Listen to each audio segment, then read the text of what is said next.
premières choses sur lesquelles on s'était fortement engagé, c'était de réduire de 50% nos émissions de gaz à effet de serre à l'horizon 2030.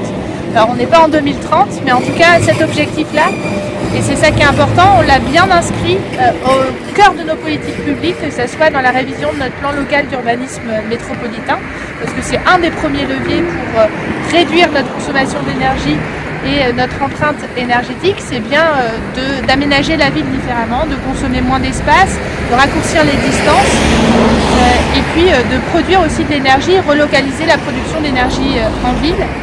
Et puis on est aussi sur l'élaboration d'un nouveau plan de déplacement urbain et là aussi on voit bien l'importance des déplacements sur les émissions de gaz à effet de serre. Ensuite, puisque je suis aussi en charge de l'énergie, sur l'énergie on a bien sûr poursuivi la politique ambitieuse de Nantes Métropole sur notamment les réseaux de chaleur.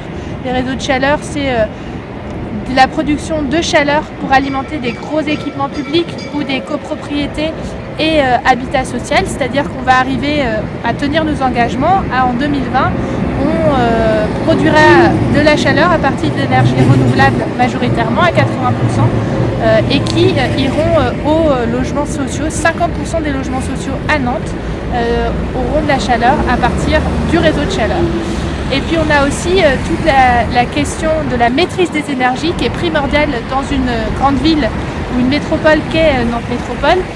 C'est le premier gisement de réduire notre consommation d'énergie et là aussi on a mis en place un certain nombre de choses sur lesquelles on s'était engagé, comme un coach copro, puisque les copropriétés qui ont été construites dans des années où il n'y avait pas de réglementation thermique consomment énormément d'énergie et il faut fournir les outils pour permettre aux copropriétaires de rénover leur copropriété.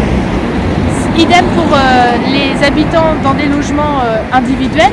Et donc c'est pour ça qu'on vient de mettre en place avec la filière du bâtiment et des artisans le guichet unique pour la rénovation énergétique. Et puis quand on parle d'énergie renouvelable, on a tout à inventer sur une nouvelle gouvernance, un nouveau rapport à l'énergie, puisque aujourd'hui on est plus consommateur d'énergie que producteur d'énergie.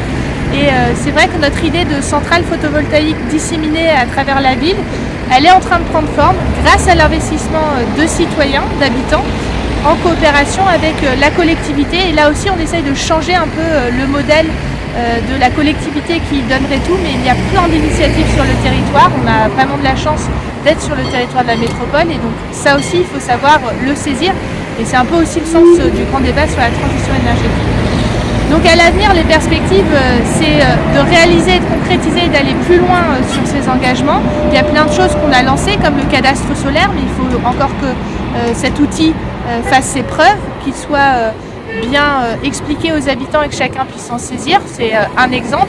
On a sur les déplacements aussi à revoir comment justement la place du vélo en ville, puisque là on pédale et donc c'est de l'énergie totalement renouvelable. Et puis on a sur l'énergie à proprement parler aussi des grands équipements qui vont se réaliser. Je pense à la centrale photovoltaïque sur le Mine. Notamment, on va avoir une des plus grosses centrales photovoltaïques sur un tel équipement puisqu'elle fera 30 000 m². Ou encore, on a notre commande publique où on pourra aller peut-être plus loin sur, on a pour l'instant un lot spécifique énergie renouvelable.